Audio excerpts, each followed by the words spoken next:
Hello नमस्कार बच्चों, कैसे हैं आप सभी लोग। उम्मीद करते हैं कि आप सभी लोग अच्छे होंगे और आप सभी लोग की पढ़ाई जो है बिल्कुल ही अच्छी तरीके से चल रही होगी। तो प्यारे बच्चों, आज के इस क्लास में हम सभी लोग पढ़ने वाले हैं क्लास 12 पॉलिटिकल साइंस के most important VVI objective question को, जो कि प्यारे बच्चों आपके बोर्ड परीक्षा के लिए काफ़ी इंपॉर्टेंट और सिलेक्टेड क्वेश्चन है। तो आप लोग अच्छे से इन क्वेश्चन को बच्चों याद करके ही जाइएगा आप सभी लोग अपने बोर्ड परीक्षा में। तो चलिए फिर क्लास को स्टार्ट करते हैं बच्चों, और आप सभी लोग हमारे साथ जो है अच्छी तरीके से चैट सेक्शन में आंसर भी लगाते चलिएगा। बच्चों, पहला क्वेश्चन दिया गया है कि सौराष्ट्र किस राज्य का अंग है। बच्चों, हर एक क्वेश्चन आपको इंपॉर्टेंट क्वेश्चन पढ़ने के लिए मिलेंगे जो कि आपके बोर्ड परीक्षा के लिए इंपॉर्टेंट है। ठीक है, तो अच्छे से इन क्वेश्चन को याद कीजिएगा आप लोग। बताइए, सौराष्ट्र किस राज्य का अंग हो जाएंगे। तो सौराष्ट्र हो जाएंगे गुजरात का। ऑप्शन डी क्वेश्चन यहाँ पे आप लोग का सही जवाब है। अगला क्वेश्चन आप देखिएगा, क्वेश्चन है कि भारत चीन युद्ध किस वर्ष हुआ था। तो भारत और चीन के बीच जो युद्ध हुआ था ये कब हुआ था। तो भारत और चीन के बीच युद्ध हुआ था आपके 1962 में, 1962 में बच्चों। ऑप्शन डी सही जवाब है, 1962 में। आगे देखिएगा, क्वेश्चन है भारतीय विदेश नीति का आधार क्या है। बताइए कि भारतीय विदेश नीति का आधार क्या है। तो भारतीय विदेश नीति का आधार हो जाएंगे आपके विश्व शांति, शांति, सह अस्तित्व, पंचशील, ये सभी हो जाएगा। ऑप्शन डी जो है यहाँ पे आपका सही जवाब है, इनमें से सभी। आगे देखिएगा, क्वेश्चन है आपका है कि संविधान के किस अनुच्छेद में केंद्र और राज्य के बीच विधायी संबंधों का उल्लेख है। तो संविधान के किस अनुच्छेद में केंद्र और राज्य के बीच विधायी संबंधों का उल्लेख है। तो ये हो जाएंगे आपके अनुच्छेद 245 से 255। ऑप्शन ए सही जवाब है। अगला क्वेश्चन आपका आता है कि समाजवादी पार्टी की स्थापना किसके नेतृत्व में किया गया था। तो समाजवादी पार्टी की स्थापना किसके नेतृत्व में किए गए थे। तो ये किए गए थे आपके जयप्रकाश नारायण के नेतृत्व में। ऑप्शन ए सही जवाब है। अगला क्वेश्चन है आप लोग का कि पहला पिछड़ा आयोग अध्यक्ष कौन थे। बताइए, तो पहला पिछड़ा आयोग अध्यक्ष जो थे ये कौन हो जाएंगे। तो ये हो जाएगा आप लोग का यहाँ पे कालेकर, यानी कि काका कालेकर हो जाएगा, यहाँ पे याद रखिएगा। अगला क्वेश्चन है आप लोगों का कि 1988 में स्थापित जनता दल का संस्थापक किसे माना जाता है। चलिए बता दीजिएगा कि 1988 में स्थापित जनता दल का संस्थापक किसे माना जाता है। ये माने जाते हैं किसको। तो ये माने जाते हैं जयप्रकाश नारायण को। ऑप्शन ए कीजिएगा सही जवाब। बच्चों, आप अभी तक आप लोग लाइक नहीं किए क्लास को, तो आप इस क्लास को लाइक कर लीजिए। ठीक है, जल्दी से आप बच्चों इस क्लास को लाइक कर लीजिए, और लाइक करके आप इस चैनल को जो है सब्सक्राइब अभी तक नहीं किए हैं तो आप सब्सक्राइब करके ऑल नोटिफिकेशन को दबाकर जुड़ जाइए, ताकि जब भी क्लास स्टार्ट हो सबसे पहले क्लास का नोटिफिकेशन आपके पास पहुंच सके। तो आप जो इस चैनल को सब्सक्राइब कर लीजिएगा। ठीक है बच्चों, चलिए आगे बढ़ते हैं। क्वेश्चन देखिएगा आप लोग। क्वेश्चन है कि G77 में कौन से देश आते हैं, यानी कि G77 में कौन से देश आते हैं। तो बच्चों, इसमें आते हैं आपके विकासशील देश। ऑप्शन सी कीजिएगा सही जवाब, विकासशील देश इसमें आते हैं। आगे क्वेश्चन आता है कि पहले गुट निरपेक्ष सम्मेलन में भारत का प्रतिनिधित्व किसने किया। तो पहले गुट निरपेक्ष सम्मेलन में भारत का प्रतिनिधित्व किसने किया था। तो ये किए हुए थे पंडित जवाहरलाल नेहरू जी। ऑप्शन बी हो जाएंगे सही जवाब। अगला क्वेश्चन आपका आता है कि पहले गुट निरपेक्ष सम्मेलन में भारत का प्रतिनिधित्व किसने किया था। तो पंडित जवाहरलाल नेहरू देखे हैं हम लोग। आगे देखिएगा, क्वेश्चन आपका आता है यहाँ पे कि गुट निरपेक्ष आंदोलन एक अंतर्राष्ट्रीय संस्था है और इसकी स्थापना कब हुई थी। तो गुट निरपेक्ष आंदोलन क्या है। तो एक अंतर्राष्ट्रीय संस्था है और इसकी स्थापना की गई थी कब। तो इसकी स्थापना 1950 में की गई थी। ऑप्शन सी सही जवाब है। अगला क्वेश्चन आता है 1952 के आम चुनाव में भारतीय जनसंघ को कुल कितने स्थानों पर विजय प्राप्त हुआ। तो 1952 के आम चुनाव में भारतीय जनसंघ को कुल कितने स्थानों पर विजय प्राप्त हुआ था। तो इनको प्राप्त हुए थे कुल 3 पे। ठीक है, ऑप्शन सी कीजिएगा 3 हो जाएंगे। चलिए अगला क्वेश्चन आप लोग देखिएगा। क्वेश्चन है कि किस देश ने नाटो में अमेरिकी नेतृत्व का विरोध किया। बताइए, किस देश ने नाटो में अमेरिकी नेतृत्व का विरोध किया था। तो ये फ्रांस किए हुए थे। ऑप्शन बी हो जाएंगे यहाँ पे सही जवाब, फ्रांस। अगला क्वेश्चन है 1917 में रूस में साम्यवादी राज्य की स्थापना किसने की। तो 1917 में रूस में साम्यवादी राज्य की स्थापना कब की थी। तो ये किए थे लेनिन। ऑप्शन ए हो जाएगा सही जवाब, लेनिन हो जाएगा। अगला क्वेश्चन है भारत पाकिस्तान के बीच सस्कंद समझौता कब हुआ था। तो भारत पाकिस्तान के बीच जो है सस्कंद समझौता कब हुआ था? तो ये समझौता हुए थे आपके 1966 में। ऑप्शन यहाँ पे आप लोग का 20 सही जवाब है, 1966 में। आगे देखिए, क्वेश्चन आपका आता है, किस पंचवर्षीय योजना को कृषि एवं सिंचाई आधारित योजना के नाम से भी जाना जाता है? तो किस पंचवर्षीय योजना को कृषि एवं सिंचाई आधारित योजना के नाम से भी जाना जाता है? तो ये आपके प्रथम पंचवर्षीय योजना को जानते हैं। ऑप्शन ए हो जाएंगे सही जवाब। अगला क्वेश्चन है, भारत में नियोजन व्यवस्था किस देश की नियोजन व्यवस्था से प्रभावित है? तो भारत में नियोजन व्यवस्था किस देश की नियोजन व्यवस्था से प्रभावित है? तो ये प्रभावित है सोवियत संघ से। ऑप्शन बी कीजिएगा आप लोग यहाँ पे सही जवाब। अगला क्वेश्चन आपका आता है कि ताशकंद समझौते के समय सोवियत संघ का प्रतिनिधित्व कौन नेता कर रहा था? तो ताशकंद समझौते के समय सोवियत संघ का प्रतिनिधित्व कौन से नेता कर रहे थे? तो कोसिजिन कर रहे थे। ऑप्शन बी सही जवाब है। अगला क्वेश्चन आपका आता है कि 2003 में अमेरिका ने किस देश पर हमला किया था?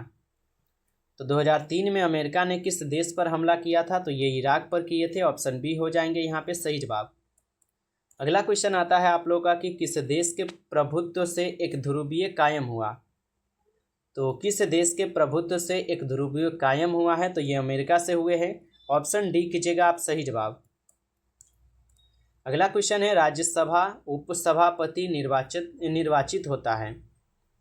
तो राज्यसभा उपसभापति निर्वाचित होता है, तो ये निर्वाचित होते हैं आपके राज्यसभा के सदस्यों के द्वारा। ऑप्शन बी यहाँ पे इस क्वेश्चन का सही जवाब है। अगला क्वेश्चन आपका आता है कि संवैधानिक विषय पर निर्णय देने के लिए कम से कम सर्वोच्च न्यायालय के कितने न्यायाधीशों की बेंच होनी चाहिए? तो इनकी बेंच होनी चाहिए 5 से अधिक। ठीक है, याद रखिएगा 5 से अधिक। अगला क्वेश्चन है कि कौन सा वर्ष भारत चीन मित्रता के रूप में माना गया है? तो कौन सा वर्ष भारत चीन मित्रता के रूप में माना गया है? तो ये कौन सा वर्ष हो जाएगा? 2006 हो जाएगा। ऑप्शन डी जो इस क्वेश्चन का सही जवाब है। चलिए आगे बढ़ते हैं। अगला क्वेश्चन आप लोग देखिएगा, क्वेश्चन क्या है? क्वेश्चन है, 2014 में भारत चीन संबंध सुधारने की और किस भारतीय प्रधानमंत्री ने पहल की थी? तो 2014 में भारत चीन संबंध सुधारने की और किस भारतीय प्रधानमंत्री ने पहल की थी? तो ये किए हुए थे कौन? नरेंद्र मोदी। ऑप्शन बी जो है यहाँ पे इस क्वेश्चन का सही जवाब है। चलिए आगे देखिएगा, अगला क्वेश्चन आता है आप सभी लोग का। यहाँ पे क्वेश्चन कह रहा है कि दक्षिण एशिया का कौन सा देश नस्लीय उग्रवाद से पीड़ित है? तो दक्षिण एशिया का कौन सा देश है जो कि नस्लीय उग्रवाद से पीड़ित है? तो ये हो जाएंगे श्रीलंका। ऑप्शन सी इस क्वेश्चन का सही जवाब है, श्रीलंका। चलिए आगे बढ़ते हैं। अगला क्वेश्चन आप लोग देखिएगा, क्वेश्चन है कि भारत मुख्यतः एकात्मक राज्य है और इस विचार का प्रतिपादन डैश है। तो भारत मुख्यतः एकात्मक राज्य है और इस विचार का प्रतिपादक जो है यहाँ पे GN जोशी ने दिया था। ऑप्शन यहाँ पे आप लोग का बी जो है इस क्वेश्चन का बिल्कुल ही सही जवाब हो जाएंगे। आप लोग अच्छे से जो है याद रखिएगा। चलिए आगे बढ़ते हैं। अगला क्वेश्चन आप लोग देखिएगा, अगला क्वेश्चन दिया गया है आप सभी लोगों का कि संघात्मक ढांचे के लिए अपरिहार्य लक्षण है। तो संघात्मक ढांचे के लिए अपरिहार्य लक्षण यहाँ पे कौन से हो जाएंगे? तो इनमें से सभी है। ऑप्शन डी इस क्वेश्चन का सही जवाब है, इनमें से सभी। अगला क्वेश्चन आता है, भारतीय संविधान में समवर्ती सूची की प्रेरणा कहाँ से ली गई है? तो भारतीय संविधान में समवर्ती सूची की प्रेरणा ऑस्ट्रेलिया के संविधान से ली गई है। ऑप्शन सी इस क्वेश्चन का सही जवाब है। दोस्तों क्लास में आगे बढ़े उनसे पहले मैं आपको PDF के लिए बारे में थोड़ा बता देता हूं। यदि आप चाहते हैं कि इम्पोर्टेड और गेसिंग किया गया जो आप PDF अगर पढ़ना चाहते हैं, गेस किया गया आप PDF को अगर पढ़ना चाहते हैं बच्चों, तो आपके लिए यहाँ पे बिल्कुल इम्पोर्टेड और गेसिंग किया गया क्वेश्चन आपके लिए तैयार किए गए हैं। और ये सिर्फ आर्ट्स वालों के लिए है, जिनका आर्ट्स सब्जेक्ट है वो बच्चा लेकर पढ़ सकता है। ठीक है, उनके लिए काफ़ी इंपॉर्टेंट क्वेश्चन गेसिंग किया गया है, जिनसे कि आप लोग को बोर्ड एग्जाम में सीधा सीधा वो प्रश्न देखने को मिलेगा। तो यदि आप इस PDF को लेना चाहते हैं तो आप इस नंबर पे व्हाट्सएप पर SMS कीजिए 962 18 834। ठीक है, यदि आप लेना चाहते हैं इस PDF को तो आप इस नंबर पे व्हाट्सएप पर SMS कीजिए। और आपको ये PDF बच्चों कितना मिलेगा? तो 199 में ये PDF आपको दे दिए जाएंगे। यदि जिन भी बच्चों को चाहिए आप लोग जो है व्हाट्सएप पर SMS करके इन गेसिंग किए गए क्वेश्चन को पढ़ सकते हैं। इससे बाहर आप लोग का एक भी क्वेश्चन नहीं आएगा। तो जिनको भी चाहिए आप लोग जरूर SMS कीजिएगा। चलिए बच्चों आगे बढ़ते हैं क्वेश्चन की ओर। ठीक है, क्वेश्चन देखिए, क्वेश्चन है कि दक्षेस यानी सार्क के कितने देश हैं? दक्षिण या सार्क के कितने देश हैं? तो इनके कुल हो जाएंगे आपके 8 देश। ऑप्शन यहाँ पे जो है डी सही जवाब है। आगे देखिएगा, क्वेश्चन आता है कि किस दक्षिण एशियाई देश में संवैधानिक संकट है? तो किस दक्षिण एशियाई देश में संवैधानिक संकट हो जाएंगे? तो याद रखिएगा ये नेपाल में है। ऑप्शन डी इस क्वेश्चन का सही जवाब है, नेपाल। आगे क्वेश्चन आता है कि सुरक्षा परिषद में कुल अस्थायी सदस्यों की संख्या कितनी है? तो सुरक्षा परिषद में कुल अस्थायी सदस्यों की जो संख्या है, इनकी संख्या 5 है। ऑप्शन ए इस क्वेश्चन का सही जवाब है, यहाँ पे 5 है। आप लोग अच्छे से याद रखिएगा। चलिए आगे देखिएगा, क्वेश्चन आपका आता है कि निम्नलिखित में से किसके सिफारिश पर भारत में योजना आयोग का गठन किया गया था? यहाँ पे आयोग हो जाएगा, ठीक है। तो निम्नलिखित में से किसकी सिफारिश पर योजना आयोग का गठन किया गया था? तो ये आयोग किए गए थे आपके आर्थिक कार्यक्रम समिति पे। आगे देखिए, क्वेश्चन है भारत में नई आर्थिक नीति की शुरुआत किस प्रधानमंत्री ने की थी? बताइए कि भारत में नई आर्थिक नीति की शुरुआत किस प्रधानमंत्री ने की थी? तो आप लोग जो है याद रखिएगा, ये कौन किए हुए थे? तो ये किए थे आपके नरसिम्हा राव ने। ऑप्शन बी यहाँ पे सही जवाब है, नरसिम्हा राव। अगला क्वेश्चन आपका आता है, क्वेश्चन क्या है कि संयुक्त राष्ट्र संघ का सबसे बड़ा अंग कौन सा है? तो संयुक्त राष्ट्र संघ का सबसे बड़ा अंग जो है यहाँ पर आपके हो जाएंगे महासभा। ऑप्शन बी कीजिएगा आप सभी लोग, यहाँ पे सही जवाब महासभा है। आगे देखिएगा, क्वेश्चन है विश्व बैंक की स्थापना कब हुई थी? तो विश्व बैंक की स्थापना जो है ये आपके 1945 में की गई थी। ऑप्शन ए जो है यहाँ पे सही जवाब है, याद रखिएगा। अगला क्वेश्चन आता है कि विश्व के देशों के बीच व्यापार संबंधों के लिए कौन सा अंतर्राष्ट्रीय संगठन है? तो विश्व देशों के बीच व्यापार संबंधों के लिए कौन सा अंतर्राष्ट्रीय संगठन हो जाएंगे? तो विश्व व्यापार संगठन है। ऑप्शन ए कीजिएगा आप सभी लोग, सही जवाब विश्व व्यापार संगठन। अगला क्वेश्चन है कि किस संधि में परमाणु परीक्षण को पूर्णतः वर्जित किया गया है? तो किस संधि में परमाणु परीक्षण को पूर्णतः वर्जित किया गया है? तो ये की गई है तो व्यापक परीक्षण प्रतिबंध में। ऑप्शन सी हो जाएंगे सही जवाब। अगला क्वेश्चन आता है, किसने कहा स्वतंत्रता हमारा जन्मसिद्ध अधिकार है? तो किसने कहा था कि स्वतंत्रता हमारा जन्मसिद्ध अधिकार है? तो बाल गंगाधर तिलक ने कहा था। ऑप्शन सी सही जवाब है। शॉर्ट में आपका तिलक दिया गया है, लेकिन पूरा नाम बाल गंगाधर तिलक होगा, याद रखेगा। क्वेश्चन दिया गया है, खाद्यान्न उत्पादन बढ़ाने के लिए 1960-61 में गहन कृषि जिला कार्यक्रम कितने जिलों में लागू किया गया? तो ये कुल 7 जिलों में लागू हुआ था। आगे देखिएगा, क्वेश्चन है आप लोग का, भारत में हरित क्रांति की शुरुआत कब हुई? तो भारत में हरित क्रांति की शुरुआत आपके 1960 से 61 में हुई थी, याद रखिएगा। अगला क्वेश्चन है कि सुएज नहर विवाद निम्न में से किन 2 देशों के बीच मसला था? तो सुएज नहर विवाद निम्न में से किन 2 देशों के बीच मसला था? तो आप लोग याद रखिएगा, ये ब्रिटेन एवं मिस्र के हो जाएंगे। ऑप्शन ए सही जवाब है। अगला क्वेश्चन आपका आता है कि निम्नलिखित में से भारत किसका हमेशा विरोध करता आया है? तो निम्नलिखित में से भारत किसका हमेशा विरोध करता आया हुआ है? तो ये आपका किसका आया है? उपनिषद का किया है, रंग भेद का किया है और आतंकवाद, ये सभी का किया है। ऑप्शन डी हो जाएगा यहाँ पे। अगला क्वेश्चन देखिएगा, संयुक्त राष्ट्र संघ के बारे में किसने कहा कि हम संयुक्त राष्ट्र संघ के बिना आधुनिक विश्व की कल्पना नहीं कर सकते? तो संयुक्त राष्ट्र संघ के बारे में किसने कहा कि हम संयुक्त राष्ट्र संघ के बिना आधुनिक विश्व की संकल्पना नहीं कर सकते हैं? तो ये कहे हुए थे पंडित जवाहरलाल नेहरू जी, याद रखेगा। अगला क्वेश्चन आता है, मानव अधिकार की सार्वभौमिक घोषणा कब हुई? तो मानव अधिकार की जो सार्वभौमिक घोषणा हुई थी ये कब हुई थी? तो ये घोषणा हुई थी आपके 1948 में। ऑप्शन यहाँ पे आप सब लोग का डी सही जवाब है, 1948, याद रखिएगा। अगला क्वेश्चन है कि निम्न में से कौन भारत का सबसे पुराना उच्चतम न्यायालय है? बताइए कि यहाँ पे भारत का सबसे पुराना उच्चतम न्यायालय कौन सा है? तो ये हो जाएंगे कौन? ये हो जाएंगे कलकत्ता उच्च न्यायालय। ऑप्शन डी कीजिएगा बच्चों, सही जवाब यहाँ पे ऑप्शन डी आपका सही जवाब है। अगला क्वेश्चन आप देखिएगा, क्वेश्चन है मंत्रिपरिषद सामूहिक रूप से जिम्मेदार होता है?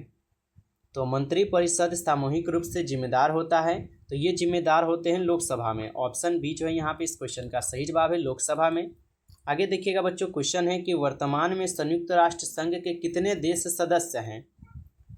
तो वर्तमान में संयुक्त राष्ट्र संघ के कितने देश सदस्य हो जाएंगे बच्चों? तो आप याद रखिएगा, ये हो जाएंगे कुल आपके 193। आगे क्वेश्चन आता है आपकी संयुक्त राष्ट्र महासभा की बैठक वर्ष में कितनी बार होती है। तो संयुक्त राष्ट्र महासभा की बैठक वर्ष में कितनी बार होती है। तो एक वर्ष में एक बार होती है ना। एक वर्ष में मतलब एक साल में एक बार ही होती है। आगे क्वेश्चन आता है कांग्रेस में विभाजन किस वर्ष हुआ। चलिए बता दीजिए कांग्रेस में विभाजन किस वर्ष हुआ। तो कांग्रेस में विभाजन आपके 1969 में हुआ था। ऑप्शन यहाँ पे बी सही जवाब है। अगला क्वेश्चन है आप लोग का कि जस्टिस पार्टी किस राज्य से संबंध पार्टी थी। तो जस्टिस पार्टी किस राज्य से संबंध पार्टी थी। ये मद्रास से थी। ऑप्शन डी सही जवाब है। नमस्कार बच्चों, इस क्लास में कुल आपके लिए 50 क्वेश्चन थे जो कि काफ़ी इंपॉर्टेंट और सिलेक्टेड क्वेश्चन थे बच्चों। ये सभी क्वेश्चन यदि ये बच्चों आपको क्लास अच्छा लगा है तो बच्चों यदि आप लोगों को ये क्लास अच्छा लगा है तो आप जो है इस क्लास को लाइक कर लीजिएगा। और चैनल पे पहली बार यदि आप जुड़े हैं तो आप इस चैनल को सब्सक्राइब कर लीजिए और ऑल पर दबा लीजिए ताकि जब भी क्लास स्टार्ट हो सबसे पहले नोटिफिकेशन आपके पास पहुंच सके। और पीडीएफ के लिए यदि आप लेना चाहते हैं बच्चों गेसिंग किया गया क्वेश्चन अगर आप पढ़कर जाना चाहते हैं तो आप जरूर एसएमएस कीजिए 96218 इसमें बच्चों काफ़ी इंपॉर्टेंट और सिलेक्टेड क्वेश्चन हम इंपॉर्टेंट लिए हैं जो कि आपके बोर्ड परीक्षा में बच्चों पूछता है ना। वो सभी क्वेश्चन आपको इस पीडीएफ में मिलेगा। तो जो भी बच्चों को लगता है कि तैयारी नहीं हुआ है आप लोग जरूर एसएमएस कीजिएगा, आपका तैयारी भी कंप्लीट हो जाएगा। ठीक है, चलिए फिर मिलते हैं बच्चों आपसे नेक्स्ट क्लास में। तब तक सभी प्यारे बच्चों को बेस्ट ऑफ लक। अच्छी तरीके से पढ़ाई करते रहिए।